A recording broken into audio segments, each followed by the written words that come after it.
Hey, good morning. What's going on, ladies and gents? How's everybody doing? Yep, on my way to work. Just came to give y'all some more, Monday morning motivation. And well, let's give you guys a couple pointers too, and some news. So, went to the hospital yesterday. Me and my wife, and we saw our son. Turn left toward Trap Falls Road Extension, then turn left onto Trap Falls Road Extension. Turn left onto Trap Falls Road Extension, then turn left onto Huntington Street. Yeah, got the GPS on. 25 weeker. Take the next left onto Huntington September 6th. Yeah, September 16th. Let me apologize for that. September 16th, 2021. Weighing in at 1 pound 2 ounces. So we had a little micro preemie. We had a micro preemie. Continue on Huntington Street for 1 mile. My guy was little. So yeah, it was a time. It definitely was a time, man. It was just crazy. Because we had just got the news that the person that we knew, me and my wife, we had heard the news that she had her premature baby and he passed away. So when, out of nowhere, when we get a premature baby now, thoughts circle in your mind, all kind of crazy stuff. But we just thank God that, he made it 3 months. He'll be 3 months on the 16th. Yeah, which is a couple of days, Thursday. Yeah, I have a 3-month-old, yeah.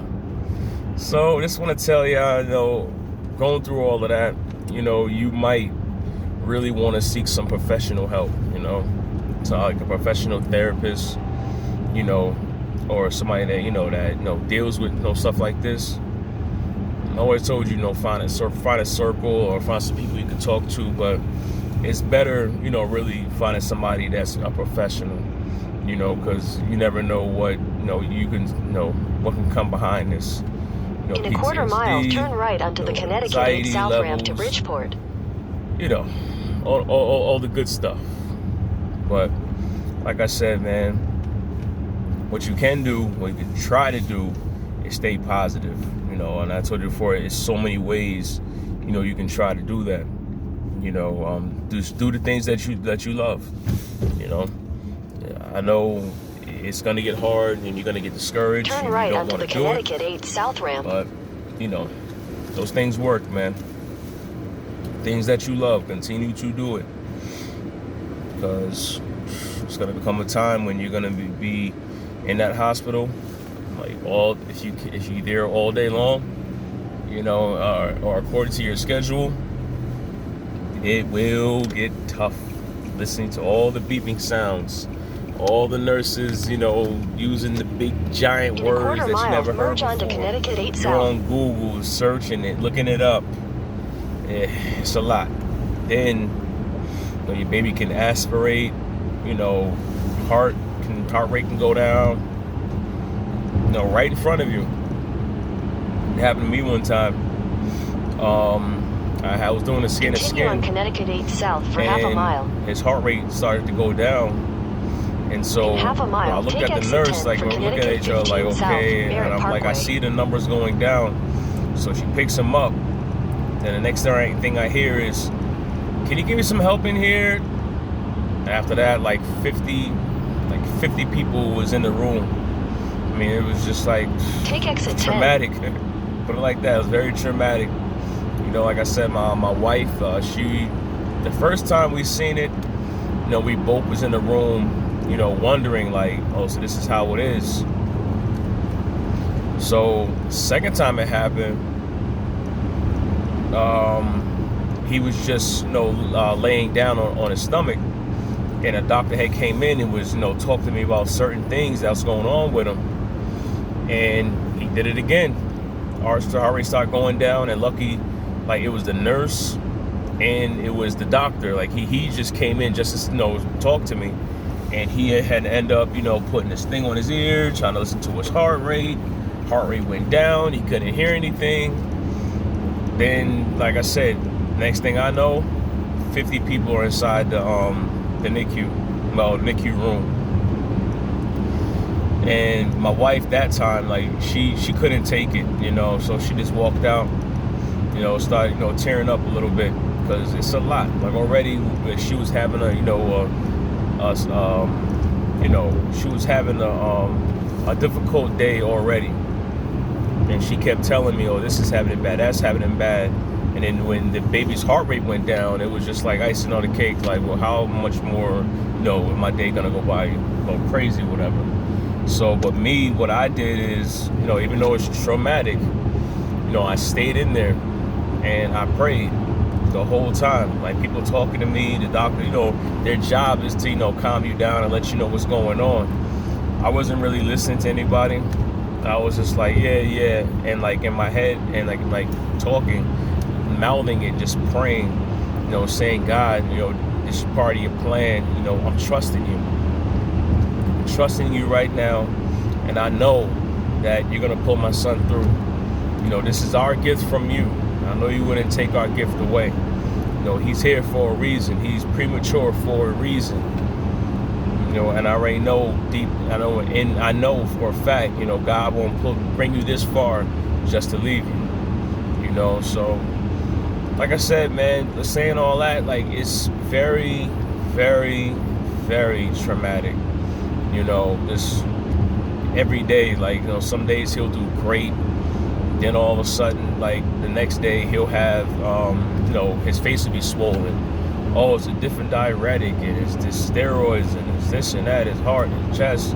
It's just very traumatic, man. So like I said, if you can, look up some, you know, therapists that, whatever, look up a therapist and talk to him. You know, like I said, we're talking to people right now, and like I said, man, it works.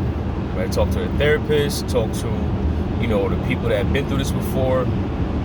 Like I said, it's agencies and there's resources there at the NICU, you know, that can help you out. You know, because at this time right now, you're gonna need it, man. You're gonna need it. And like I said, so later on today, I'm not going to the NICU today. Yeah, my wife is going. The reason why I'm not going, because I have a class. I have a, you know, I'm in Bible school, so I have a class today at 7, and I get off of work at 5. You know, and then the class doesn't end till 8:30. And so what I do is, you know, I go every day except Mondays. My wife goes every day, you know, besides Sundays. So, you know, we alternate, you know, because like I said, it's traumatic, and plus, you know, we still got to do what we got to do, you know. So right now, you know, that's my schedule. I go to work, you know, I go see my son, and I go to Bible school, you know, and I'm try my best to, you know, keep my mind off of what's going on, but, you know, it's there, and it's happening, you know, and it's present, you know. And like I said, me and my wife, we share the same car right now. You know, it's kind of hard, you know, but, you know, God's gonna get us through. You know, He's gonna answer some prayers, and, you know, I'm gonna have a car sooner or later. You know, I gotta, you know, keep saving up. You know, gotta do the manly thing. All right, man, so I want to keep y'all long. I know this video's going on like 9 minutes now. All right, I just want to stay encouraged, man. You know, it's going to get hard. You know, it's going to be nights when you're going to have to just cry. You know, and just seeing your baby there, seeing your baby hooked up all them wires and beeping sounds and all that. And thoughts going to come to your mind. Just let it out. Let it out. You know what I mean? Let it out, because like I said, you don't want to blow up on anybody else, because that's what's going to happen. You're going to get to an argument, and you're going to realize, like, why am I screaming this loud? Like, what is going on? You know, but you don't want to, you know, get out of character. Okay?